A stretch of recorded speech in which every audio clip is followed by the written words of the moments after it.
আসা পাহাড়ি ঢলে ইতিমধ্যেই প্লাবিত হয়েছে সিলেটের সীমান্তবর্তী অঞ্চল। ঢলের কারণে সড়কে উপচে পড়ছে পানি। একই সঙ্গে ভারী বর্ষণে সুরমা ও কুশিয়ারা নদীর পানি দ্রুত বাড়ছে। গোয়েনঘাট, কোম্পানিগঞ্জ, জৈন্তাপুর, জকিগঞ্জ ও কানাইঘাট উপজেলার নদ নদী কতটা ফুঁসে উঠছে, বন্যা পরিস্থিতি মোকাবেলায় কতটা প্রস্তুত সিলেট, তা জানাবো আজকের এই ভিডিওতে। চলুন শুরু করা যাক। বঙ্গোপসাগরে সৃষ্ট নিম্নচাপটি সরে গেলেও তার প্রভাব রয়ে গেছে। টানা বর্ষণ চলছে গোটা সিলেট অঞ্চল জুড়ে।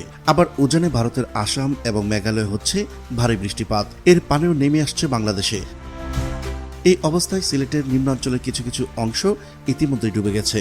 পানি উন্নয়ন বোর্ডের সূত্র মতে টানা বৃষ্টি ও ভারত থেকে নেমে আসা পাহাড়ি ঢলে সব নদ নদীর পানি বেড়েছে। কোম্পানিগঞ্জের ধলাই নদীর পানি ইসলামপুর পয়েন্টে আজ বেলা ৩টায় 10.42 সেন্টিমিটার দিয়ে প্রবাহিত হচ্ছিল। বৃহস্পতিবার সন্ধ্যায় সেটি ছিল 7.23 সেন্টিমিটার। অন্যদিকে গোয়েনঘাটের ডাউকি ও সুরমা নদীর পানি কানাইঘাট ও সিলেট পয়েন্টে বৃহস্পতিবারের তুলনায় অত্যাধিক বেড়েছে।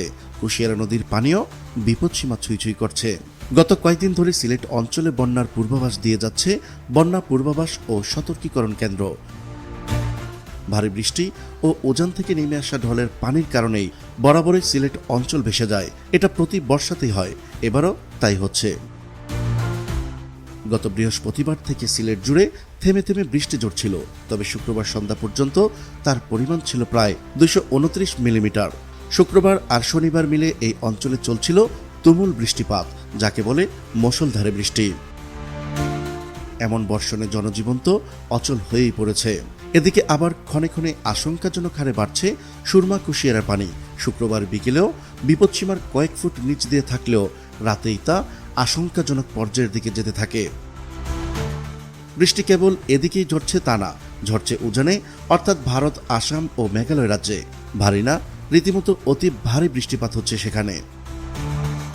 সিলেট পানি উন্নয়ন বোর্ড জানিয়েছে, গত 24 ঘন্টায় অর্থাৎ শুক্রবার সকাল 8টা থেকে শনিবার সকাল 8টা পর্যন্ত ভারতের মেঘালয় রাজ্যের চেরাপুঞ্জিতে মোট 410 মিলিমিটার বৃষ্টিপাত হয়েছে।